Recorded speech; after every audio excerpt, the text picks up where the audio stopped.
So Westbrook and Harden will be the fourth pair of teammates to play together after winning an MVP within the 3 previous seasons. First time it happened way back late 50s. Bill Russell and Bob Cousy. Happened again with the 76ers moving forward to the 82-83 season. Russell and Cousy won some titles together. Moses Malone and Julius Erving did the same in their first season together. 76ers would win a championship. The next instance, just a few seasons ago, Kevin Durant, who also left Oklahoma City, joined Steph Curry at Golden State. Similar to those 76ers, the Warriors won the title in their first season as teammates. And now Westbrook and Harden will try to do the same in Houston this upcoming season. The Rockets have not won a title since winning back-to-back titles during the mid-1990s. Tim McMahon, Rockets reporter, here on SportsCenter with the Houston side of this swap. And Tim, for the love of analytics, what drove the Rockets to make this move? I think it wasn't necessarily the love of analytics. It was James Harden's desire to reunite with Russell Westbrook, certainly a mutual desire. Those two got together. Obviously, they'd played together in Oklahoma City. They decided they wanted to play together again. James Harden was certainly a driving force in the Rockets getting this deal done. He wanted to play with Russell Westbrook. Rockets general manager Daryl Morey made that happen. Did the reported friction between Harden and CP3 have anything to do with maybe shoving this along a little bit? Yeah, that certainly could have been a factor in James Harden deciding that he would rather play with Russell Westbrook than with Chris Paul. But this was not a situation, a him or me kind of situation. It was not a deal where the Rockets had to trade Chris Paul. They certainly examined the market, explored the market earlier this summer. There was no basketball value to be had for them. They were not going to trade Chris Paul and take significant steps back. They feel that by trading him for Russell Westbrook, they increase their window to compete for championships, and they get a younger, more dynamic player. Okay, Russ and Harden are two guys that dominate the ball, like to the point I put it in all caps on the teleprompter, dominated. That seems potentially problematic. So why do the Rockets believe Westbrook is the upgrade for Paul? I get the age, but in terms of on the floor and playing, why the upgrade? Well, and that is a good question, and I do not believe that it was a consensus decision with the Rockets. There certainly are some concerns about fit. Obviously, they've played together in Oklahoma City. They played together on Team USA. But when they were together in Oklahoma City, James Harden was coming off the bench as a sixth man. He was not a ball-dominant perennial MVP candidate. And Russell Westbrook as an off-ball player, there are certainly some concerns there. But again, this was about James Harden wanting to play with Russell Westbrook. There were certainly signs of decline with Chris Paul. And Russell Westbrook is a more durable, more dynamic player. And again, they felt like not only did it improve their title odds this season, but it extended the window, essentially from maybe a 1, maybe 2-year window to now 3 or 4 years. Good information, good insight from Tim McMahon. Hey, don't go far because we'll most likely need you to staff training camp. Thanks. It's in Hawaii, I believe, so that's fine by me. Paul has a history in OKC. We kind of told you about that. Start of his NBA career right there in the red dirt. Drafted 4th overall by New Orleans, who were then the Hornets, and then had to move to Oklahoma City for 2 years because of the destruction of Hurricane Katrina. Paul won Rookie of the Year playing there, did great things in the community there. And when he went back as a member of the Clippers, talked about still being connected there. What's it like for you? You began your career here. Yeah, man, I always say this about Oklahoma. I always have a special place in my heart. This is where I won Rookie of the Year. Played my first 2 years. This is where I started to become a professional. So it was fun. I loved it here. It was exciting. The fans were unreal. It was a great time here. Had a lot of relationships and people that I still keep in contact with.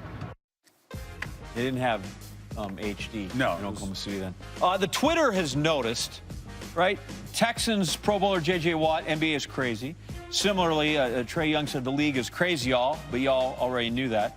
Oklahoma City Mayor David Holt, in the days ahead, there will be much, much, much more to say about what Russell Westbrook has meant to OKC. I can't even begin to process it all now, but for tonight, holy cow, you can't make this stuff up. We traded our greatest love for our first love.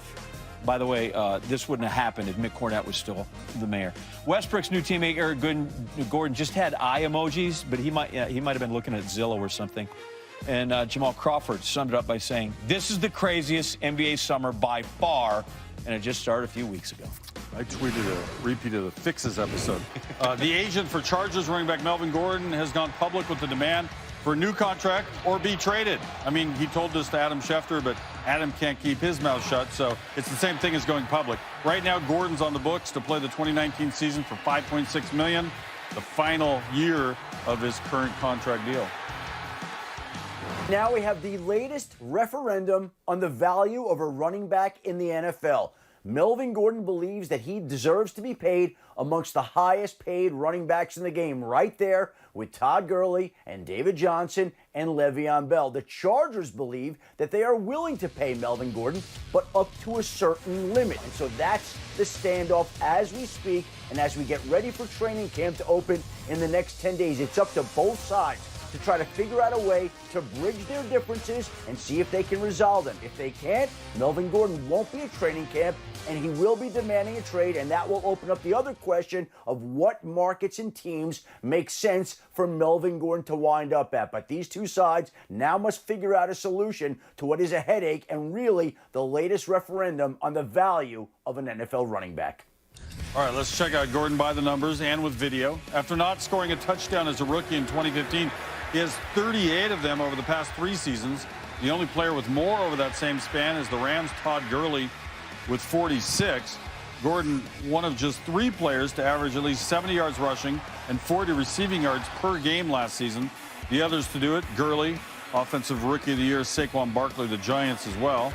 And last number 0, Gordon takes care of the ball. 567 touches over the last 2 seasons, 4th most in the league.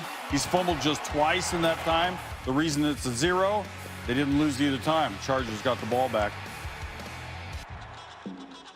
Haven't seen it, should.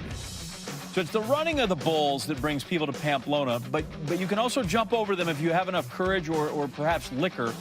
And that is Josh Norman, the Redskins cornerback. So that's a giant animal, has horns, it usually has bad intentions, and Norman just went up and over. Here he is live on his Instagram. I had to face the bull straight on. It was fun. Awesome. It was fun, man. It was worth it. It was really worth it. Twice you ran over. I know. I was going to do it a 3rd time, and I was like, okay, I'm going to wait till the last one. I guess that was the last one. Did you go head to tail both times? Yeah. It was, you got to live a little. You got to experience it. So when I did it, I was like, okay, I knew I could clear it. I didn't understand all of that. I just know he jumped over a bull wearing a bandana. Oh, look at the flow motion. Athletic. Goes over there. Yeah. The bull or Norman? Both of them. Yeah, excellent. Norman, good. Training camp starts soon enough. Haven't seen it? Should. Is brought to you by Applebee's new all-you-can-eat riblets, chicken tenders, and double crunch shrimp. Starting at $14.99. All right, Harden and Westbrook back together again. This time it'll be in Houston. Last time it was for the Thunder. How'd they do? Okay, well, we'll show you the best times together, looking back at these 2 stars. This summer, you could. Grand Slam singles title, which would tie Margaret Court for the most all time. A victory Saturday would be her first since giving birth. Pablo, you think we'll witness history this weekend? I think so, and that is with all due respect to Simona Halep, who was playing her in the final. But if I am Simona Halep, I am saying to myself, wait a minute.